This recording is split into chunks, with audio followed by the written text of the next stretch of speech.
Good evening, everyone. Um, we are going to start our night with the reading from the book Pills of Trust from Andrei Moreira.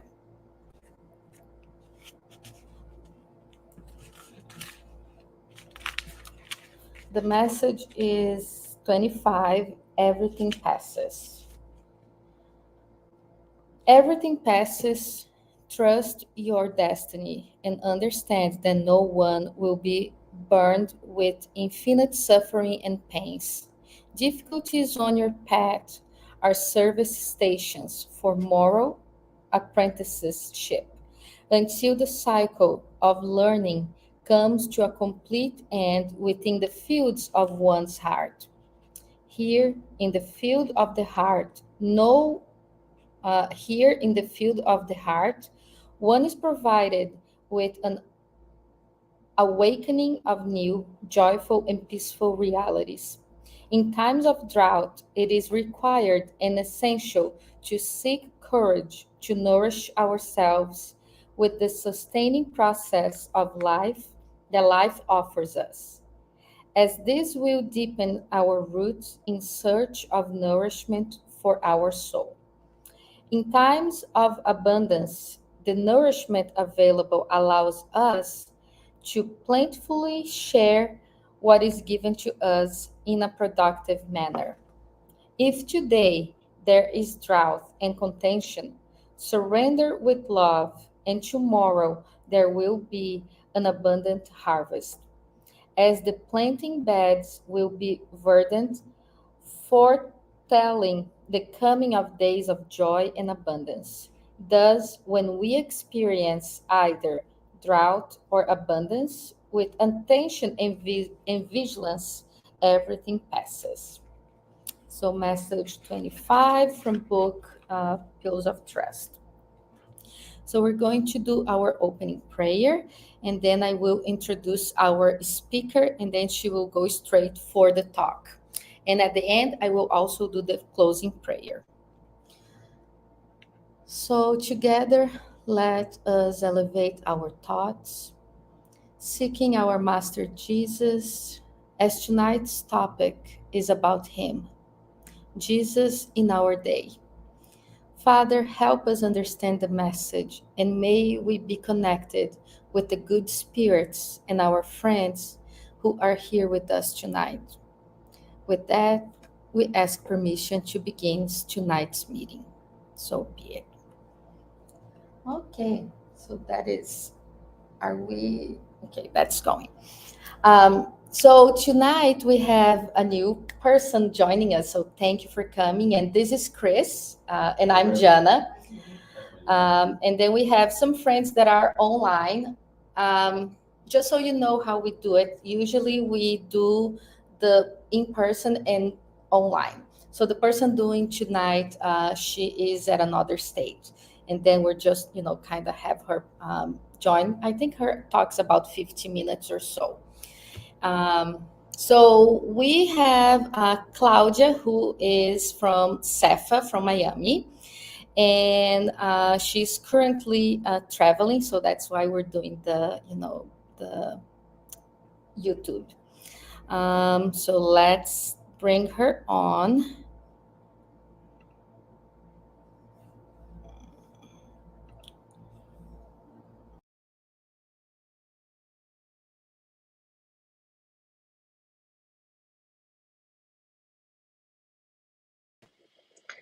Hello, everyone. What a pleasure being here with you all, and especially that we are going to be talking about Jesus' teachings, which is, I think, fundamental for all of us in times like we are living today.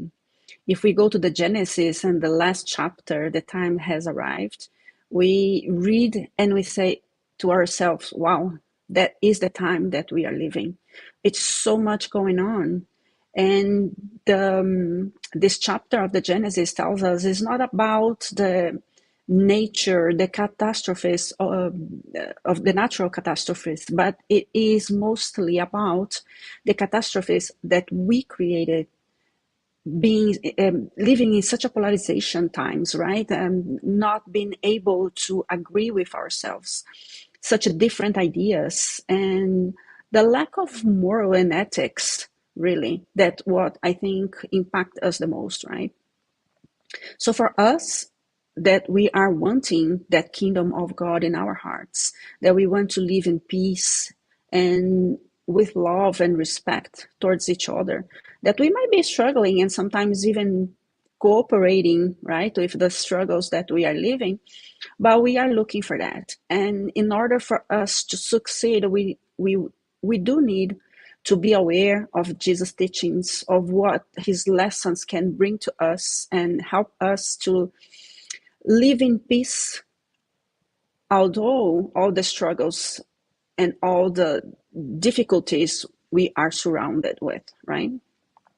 So we are going to be using a book, Jesus in Our Days, that will gonna bring us Jesus' teachings and his lessons, his stories, his parables. We are not going to be obviously touching everything of the book. We are just using it as a base. So I do recommend everyone that has the opportunity to read the book. It's called Jesus in Our Days by Divaldo Franco and the Spirit Joanna de Angelis. And this book brings so much for our everyday life. And it's such a short book. It's amazing how Joanna de Angelis, using Divaldo Franco, could put so many lessons in such a short and such a small book. So even if you're not the type of person that like to read, try it. Get the book and read and see what a difference it can make, because it expands our ideas, expand our knowledge, expands our desire to live with these teachings. And Jesus' teachings, it's timeless and is universal, so can be used in any time and any social context. As we refresh our minds and our hearts with those lessons, we start seeing that it's not that difficult to apply many of the lessons. It's just that sometimes it's hard to follow Jesus, because many of our interests, many of our habits, many of our desires goes against these teachings of Jesus that tells us sometimes we need to look for others before looking to ourselves, right? Love your enemy, go figure about that. It's such a hard lesson for us to work on. But as we realize there is no other way but to work with ourselves, to live in a society that is more compassionate, more fraternal, then we will seek and we will desire to be living under those teachings. And these teachings of Jesus, they are a source of spiritual guidance for these challenging times. So it brings principles of love, of compassion, as we were saying about, of forgiveness, of justice. And these fraternal thoughts of Jesus is fundamental for building a more peaceful society, a more harmonious society, right? So if we live by these teachings, we can seek solutions based on these Christian teachings, and we will be able to act in a better way. Look of solutions to, I would say, understand better the times. Sometimes we cannot do much, but if we understand, we will live more peaceful within ourselves, right? So Jesus' teachings is a source of inspiration. And in this book, Jesus in Our Days, it's going to incorporate the teachings of Jesus in our personal lives and in our social context. So it talks about the importance of practice of empathy and compassion. Go figure, in our days, that's exactly what we are needing. Why so much differences that we are seeing? Sometimes we are not the ones committing difficult actions, right? We don't want to say actions without moral and without ethics, but that's a lot what we are seeing around us. And if we understand and if we are compassionate and demonstrate love to everyone, then we might encourage others to also live that way. We live in a society that we want to be loved, we want to be respected, we want others to be compassionate with. And if we are not a source of this, how can we expect back? So everyone is wanting that, but no one is um, able, not able, but does not have the desire to be the first one, right? So it has to come from somewhere. If we are able to do that, we will be able to help those that needs to feel first, but also feel within us that we are in the right path. This book also talks about the living ethical and moral values taught by Jesus, such as honesty, kindness, generosity, forgiveness, right? And that encourage us to improve our own behavior. Even if we are seeing others doing otherwise, but that's my principle. That's what I need to do. Does not matter what others are doing. In this times has arrived, they talk about how many we're going to be losing their faith because so much is going on around. They will say, wow, where is Jesus? Where is God? Why this kind of things are happening? But we know we are in this transition time, and depends on every single one of us, on our attitudes, on our faith, on our behavior to be able to transition with Jesus, right? So this book also talks about the need to promote fraternity and unity among people, so we can overcome all these divisions and the differences that we are seeing in society today. And if we really explore these differences, it's more like on the surface, right? Because the majority of us, we want peace, we want respect, we want love.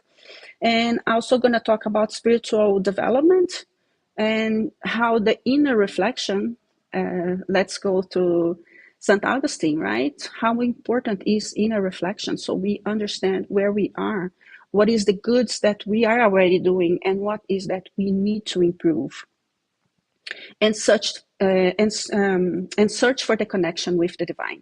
So being able to connect with Jesus, to connect with God, it makes a huge difference for us to desire each and every day to be more in contact and be more work more on our moral and ethics, and also engagement in social actions, right? How to put Jesus' teachings in practice. If we go to the most important phrase in the Spiritism, without charity, there is no salvation. So right there, we see that there is no other way but to work with others regardless of the circumstances, so we can improve ourselves and help others as much as we can. We cannot change anyone. We cannot tell anyone to be or do whatever it is that we think is right, but we can do ourselves. So if we change, we might promote a change in our surroundings. And as I said before, it's not easy to follow Jesus because sometimes it goes against our desires, right? Our desires many times are immediatist. We want to live in a calm life. We want to live having everything that we desires. We want to be the best. We want to have the best, have more, and not always that goes according what Jesus requests in his teachings, right? So it's not easy. It's not easy to follow the trends of society today. Many times, if we don't follow the trends, we are seen like different. We are judged, and it's not easy. And many of us don't like to be judged in that way. And however, it's important for us to understand that the times we are living, every single one of us will be responsible for ourselves. So what are we doing with the knowledge that we already have, right?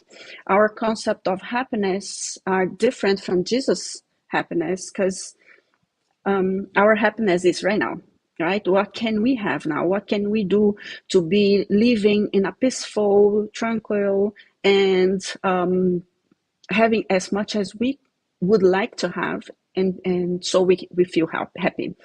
And yet, have we think about it, how many times we work so much leaving the children behind, and they will grow having that feeling of emptiness within themselves and looking for drugs, for activities that might not be the best for them, right? So we need to value these teachings of Jesus today and realize what is the difference that can make today in our life, even if sometimes we will need to leave aside the seeking for pleasures, the seeking for these material needs that many of us still have it, right? After all, we are on earth, we live it here, and it's not that we should not pay attention to the material part. It's just that we need to choose which is more important, is our spiritual growth or our material growth, right? And the first chapter of this book, Jesus in Our Days, it talks about Jesus' challenges. And there is a little part here that I would like to read, and says, um, he's talking about us, right? He seeks only pleasure, which ultimately causes him to become saturated, leading to a stage of boredom that precedes the pressing need for other values. Slowly, he awakens to realities that previously did not affect him, and suddenly they become goal to achieve, feeling encouraged to abandon inactivity. So it talks about our transition, right? We are looking for the pleasures, the material pleasures in life, but then we are going to get to that point of boredom, of being tired of everything, not no longer feeling pleasure. And some will look for different types of material pleasures, right? And we are seeing that today, how much people are going towards drugs and more sex. And instead of looking for within and realizing, yeah, that's not enough. The material pleasure is not enough. So, what do I need to do in order to seek that awaken and feel more whole within myself? So that's what this chapter is going to be talking about, the courage to choose the best, even if it does not bring at the first moment the pleasure and the happiness that we look, but we'll be building that happiness and that pleasure as we are able to live with the best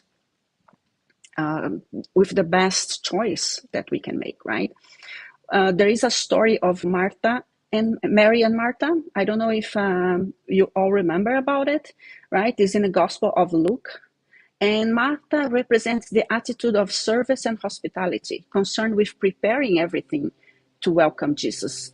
And Mary symbolized devotion and the desire to learn, choosing to sit at Jesus' feet and listen to his teachings. For those that don't remember, this passage is when Jesus and his disciple goes to the Mary and Martha's house, and Martha starts preparing everything to receive them, making the food, preparing the table, and all that. And Mary, she just sit there at Jesus' feet and wanting to listen to his teachings.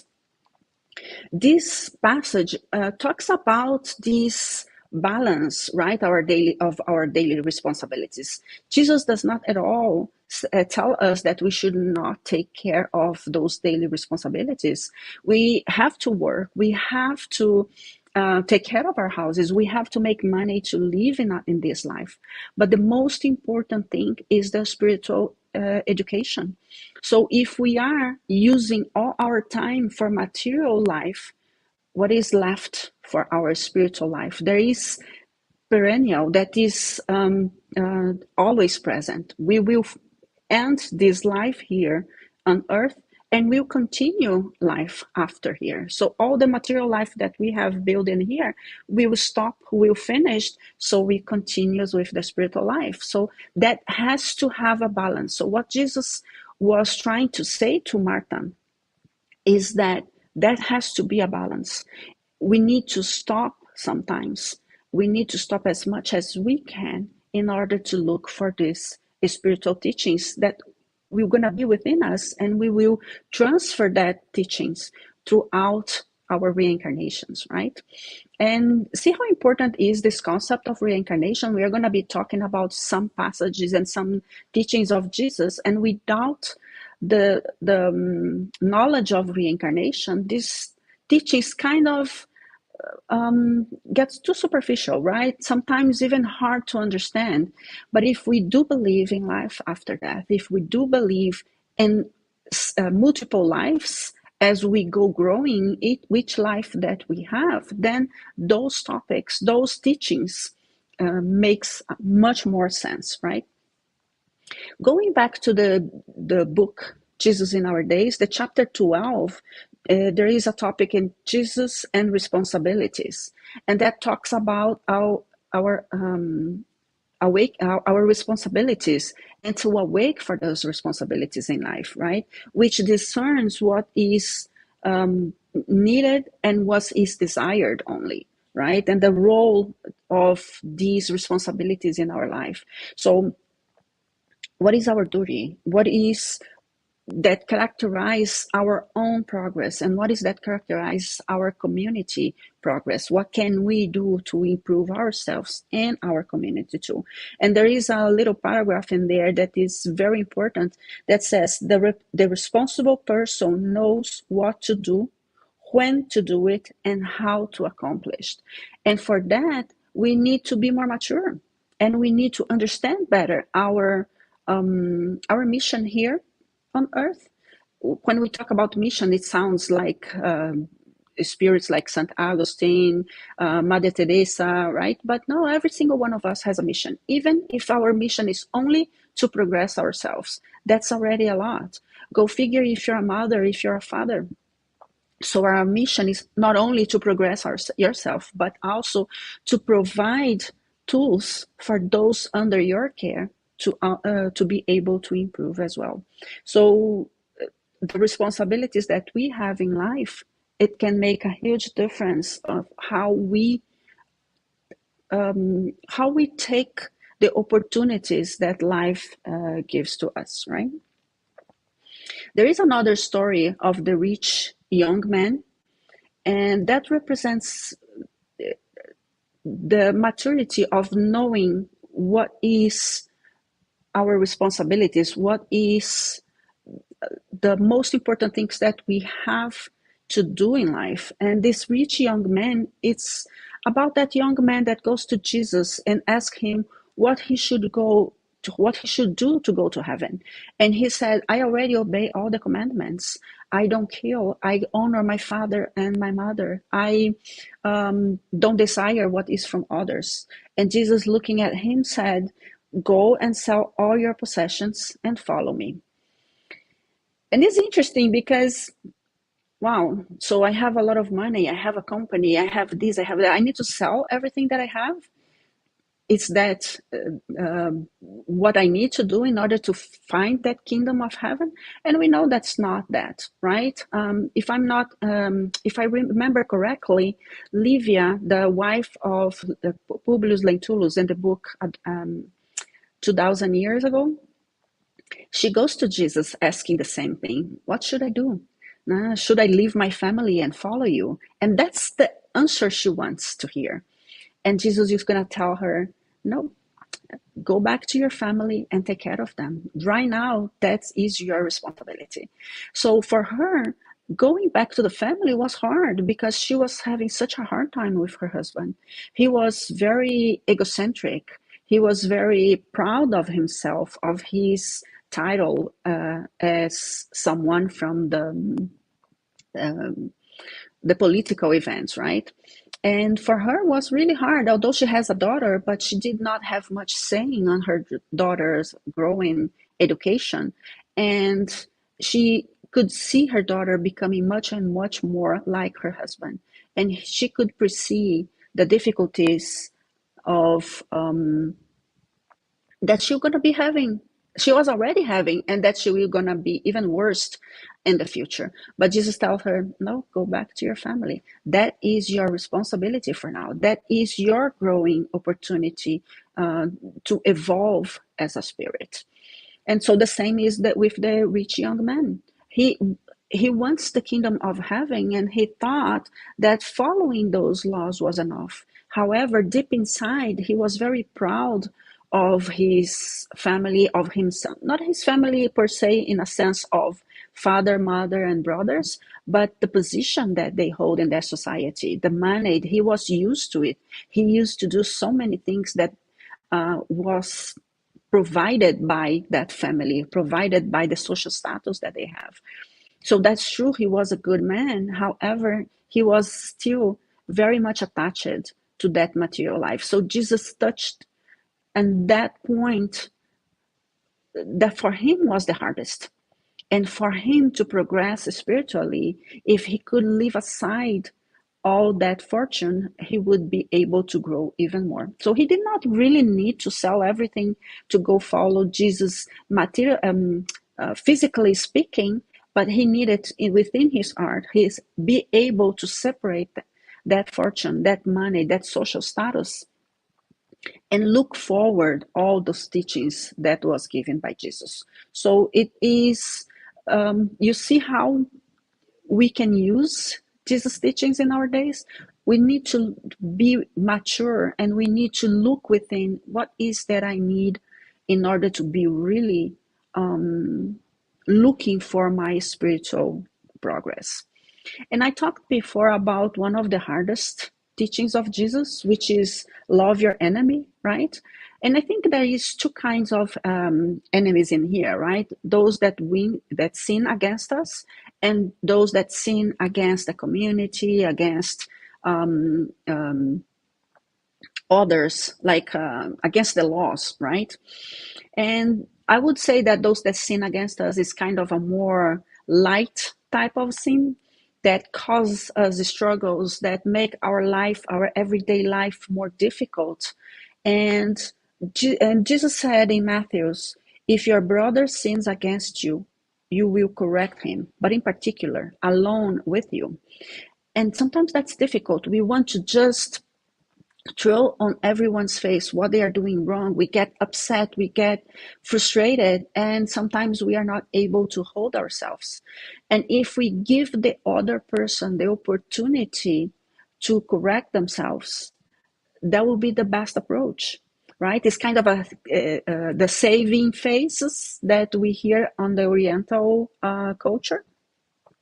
When we avoid the other to feel embarrassed, it opens an opportunity for that person to realize their wrongdoings and correct themselves. So how we talk with the other person and how private we are about the situation, the better is to correct the wrongdoings that is being done. God does not want the annihilation of the offender, but the infraction. If we think that God loves every single one of us, does not matter what we have done, we start understanding that every single one of us, we're going to have the opportunity. There is a passage of Jesus that he says, if he has, from the 100 ships, right? If he has 99 safe, he will go back to look for that one that is lost. It's kind of like that, the passage, right? And it's important for us to understand that he is not going to go against his own creation. He understands us as children in progress. And although many times we might create situations that is very difficult for others around us, but God will provide an opportunity for the offender to correct themselves. Sometimes limiting their freedom, sometimes bringing difficult situations to help that person to understand life responsibilities, respect, forgiveness, and all that. But we will all have as many opportunities as we need in order to reach that that stage of being one with God, as Jesus already said that he is. So the problems of sin of the offender is for the one that practice. So if I make something wrong, it's on me. Me with God, not me with you or with anyone else. What I need to do to correct that sin. And if we understand that, maybe we can move on from wanting to see the other person paying, right? Being punished for what they have done wrong. We have sometimes this desire, oh, that person. And have done this or have done that, that's going to happen to them.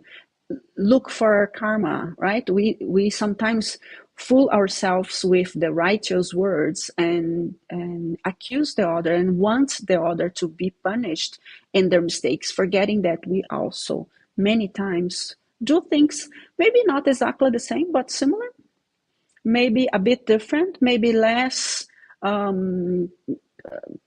not as difficult, not as harsh as the person is doing, but we have also done in the past. So we need to have that in mind. In the chapter 17, in the chapter 7 of in the book, Jesus in Our Days, it is entitled Jesus and Justice. And this chapter talks about how the divine justice favor education. And in a just society, everyone is given the same opportunity. The same way as God gives us all the same opportunities, it's us that use those opportunities correctly or not. In a just society, all these opportunities are going to be given to all. We are a little bit far from that, but we will. The goal is to reach that point.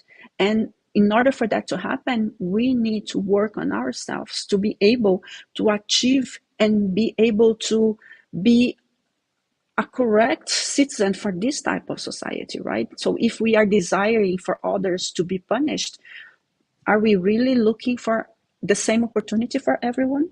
So we need to be aware of that. And there are those that sin against the laws, right? And even though might be against us, let's say a crime that is committed or someone that is killed, and maybe this someone that is killed is a loved one. So it is against the laws and the community, but might touch us as well, right? And if we go again with the justice, the society, the justice system looks for education, that happens the same in here. Unfortunately for us, we live in a society that is very harsh, that punish instead of educates, right? And the Spirits book, question 796, Kardec asked the spirits, is the severity of criminal laws necessary for society as it stands today? And the spirits are going to say that in a deprived society, more severe laws are required. But unfortunately, as I said, our laws look for punishment and not education. When we focus on education, then we will see crimes going down and being less severe than it is in our days. We have several states that has the capital punishment, and yet every day we see and we hear about crimes being committed that justify, according to that laws, that severe laws, right? Trying to put that offender into that capital punishment. So that's not really works. But when you look with love, when we educate people, that's when you see crimes really going down. Because if you have opportunity to grow within yourself, if you have the opportunity to be accepted, tolerated, receive compassion, then that harsh feeling that you have within yourself, you're gonna lessen.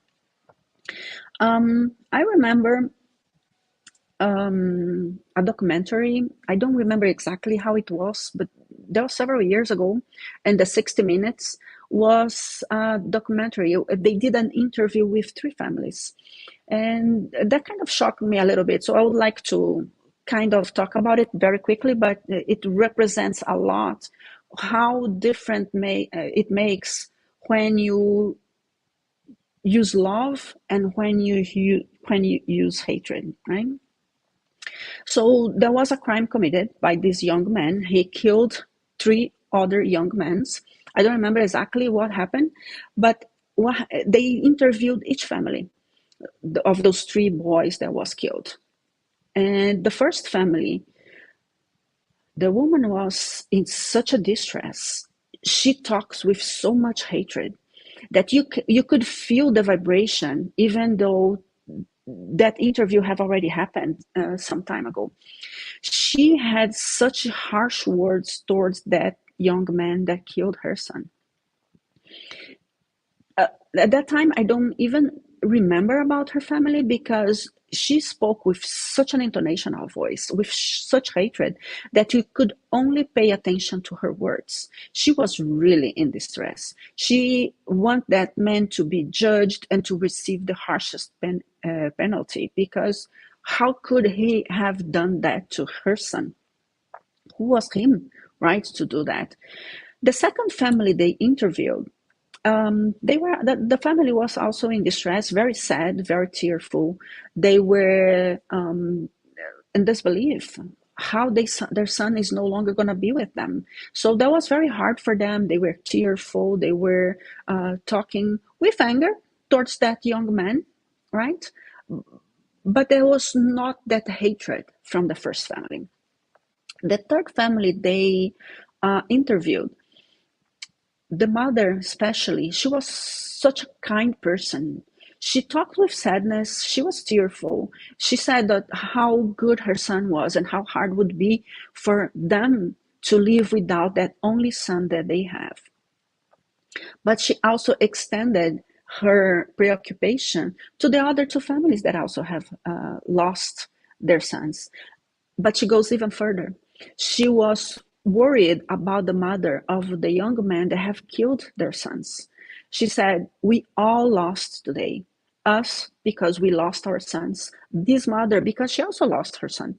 She's no longer going to have her son with her, going to her house, finish growing, having maybe a family and kids himself.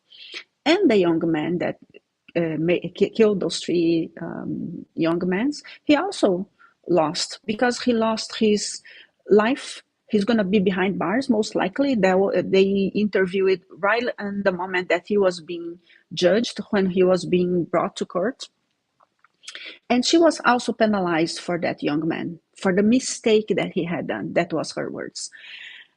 But the interesting part is that they went back again to these three families a year later, almost a year later, and they interviewed these three families again. The third woman interviewed, that lovely lady, she was doing a celebration of life for her son. So they went there exactly on the moment that she was doing the celebration. She brought friends, family members, neighbors, and they were celebrating her son's life. And she also said, I'm using this opportunity to educate others so this would not happen again for other families. And if I'm able to prevent one single family to go through what I am going through, what I have gone through throughout this year. So she transformed that loss in something meaningful. She instead of being judgmental towards that young man, she works. And if I'm not wrong, if any one of you is going to be looking for that documentary on the 60 Minutes, if I'm not wrong, she even received that mothers of the son that have committed a crime. She received her with them. And so she was doing this. She was celebrating her son's life. She was celebrating life per se. The second family they have interviewed, they went back there, they interviewed again. The family was going through, struggling. They were still sad for the loss of their son, but they were kind of moving on in life. 1 year is not enough, right, for you to complete your grief, especially when he's such a young person. But they were moving on. They were trying their best to move on. Now, the first family that they interviewed, they had to interview the family separated. They first interviewed the mother.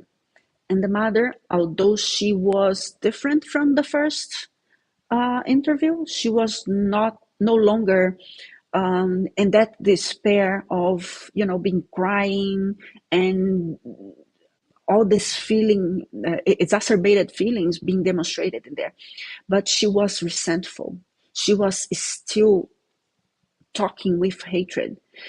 she said that was what that boy that killed her son received was not enough. And I think he got the maximum penalty that the law could give to him. So she was still harboring that hatred. She was still there with the enemy, sleeping with the enemy, as so to speak, right? And you could look at that and be compassionate with that woman, because she was so isolated. She was so obsessed with that crime that she could not move on with her life. And the reason why they had to do 2 interviews, one with her and one with her husband and children, the other children that remain, it's because the husband said she is so obsessed with that we could no longer be with her. The vibration, the hatred was so toxic that was contaminating us. We could no longer live under the same roof.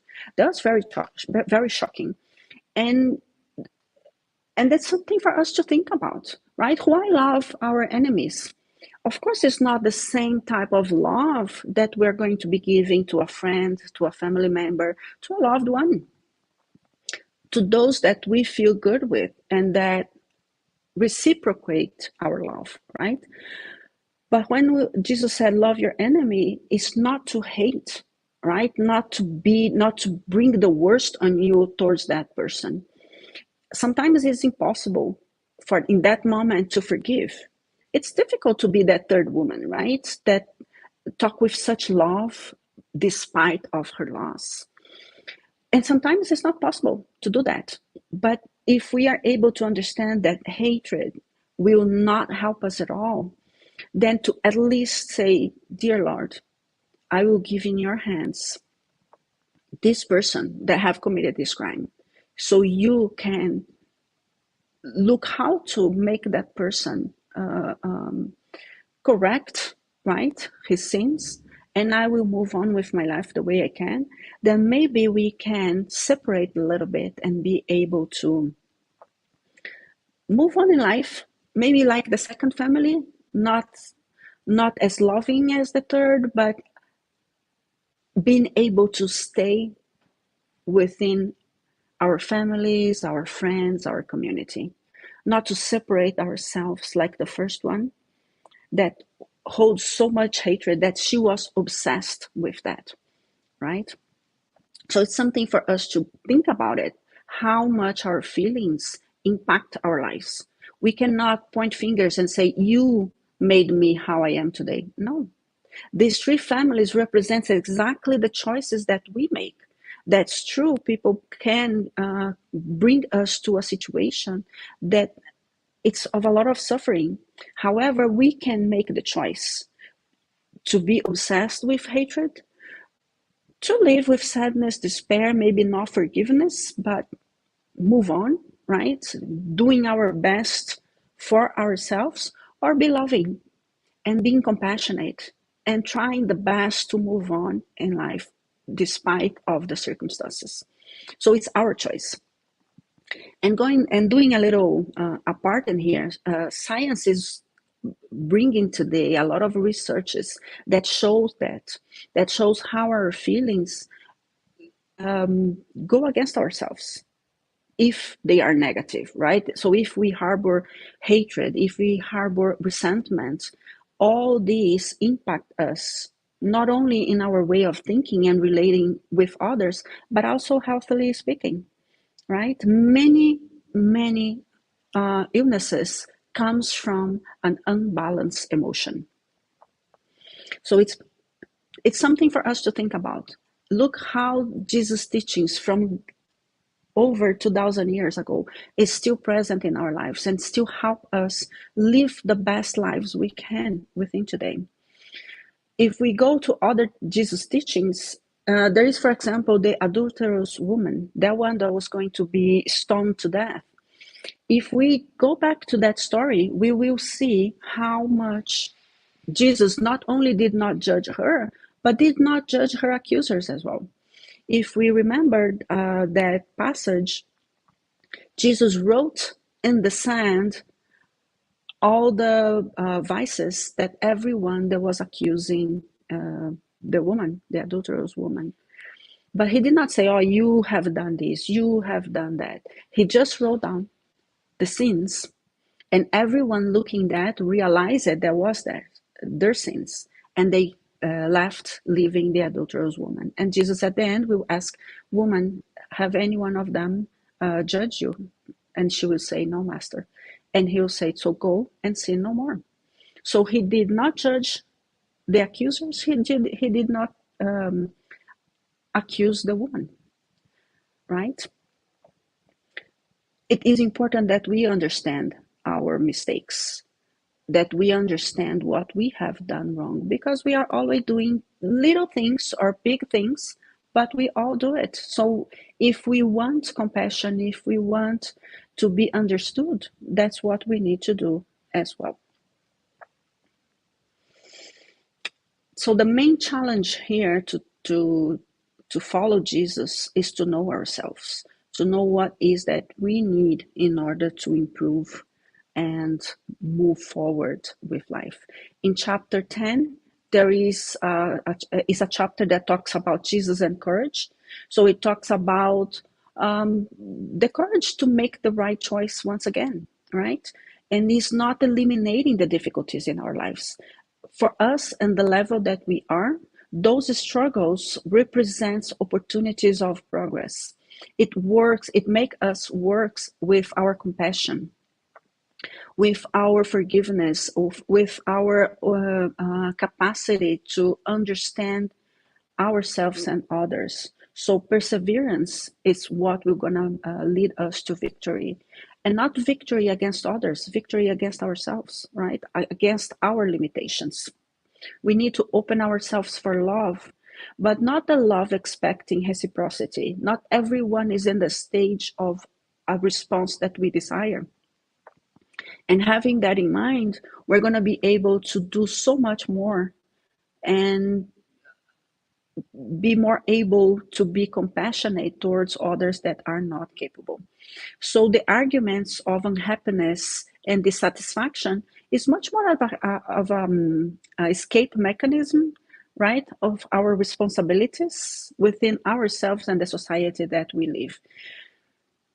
Again, this chapter talks about the serious illnesses that emotions can bring to us, and sadness is one of them. So we need to work on ourselves to look for the opportunities in life, to look for the responsibilities, the duties that we have in here. We have such a short period of time within Earth, and in order to accomplish as much as we can, we need to move on from there, from sadness, from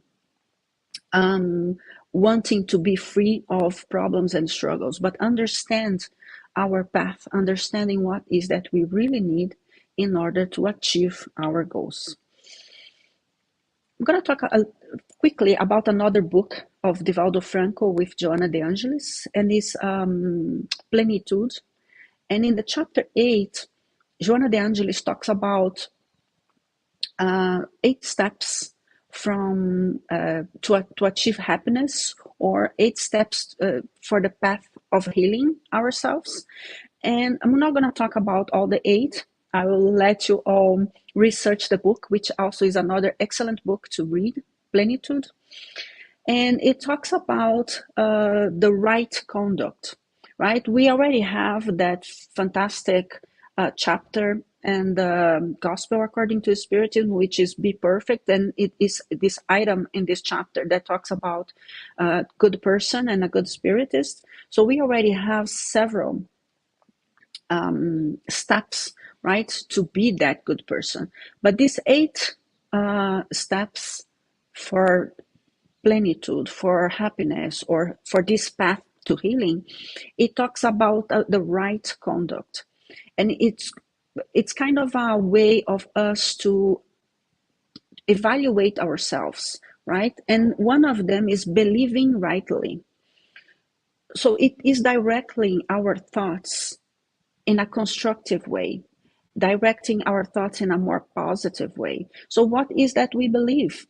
well, I guess every single one of us in here believe in Spiritism. So what is Spiritism is teaching us, and why that teaching is given, right? It's not to accept blindly, it's to understand. So when it talks about believing rightly, is to be able to understand the belief that we have so we can act upon it, right?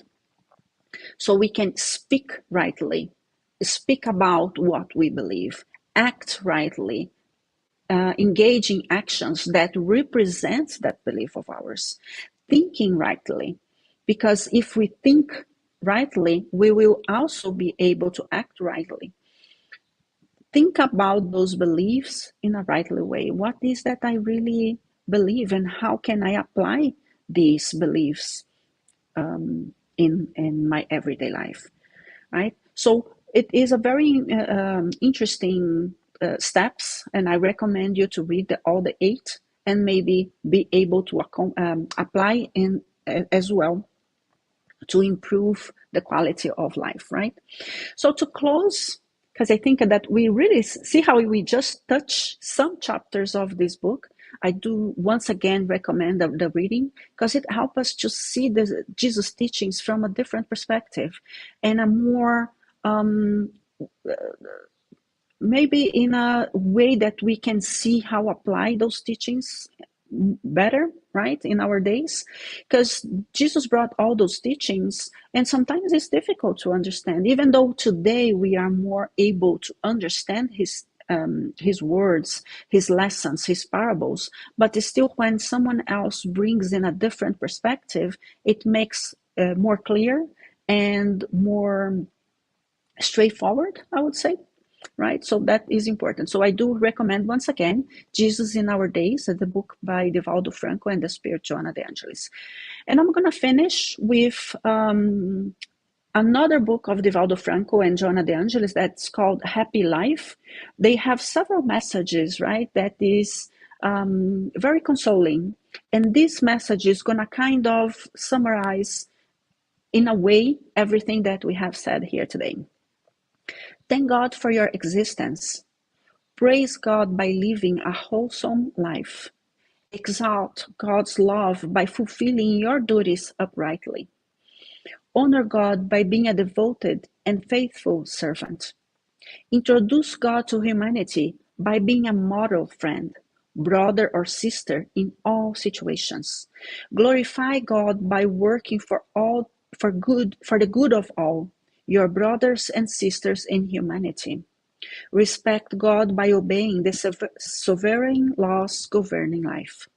Acknowledge God in everything and everyone by leading a happy life as God's beloved child. So I hope the message here help us to go towards these struggles of life a little bit in a more compassionate way and giving the opportunity to know where to look for information to make that happen, right? So thank you everyone once again for having me here today, and I hope everyone has a very good rest of the week. God bless us.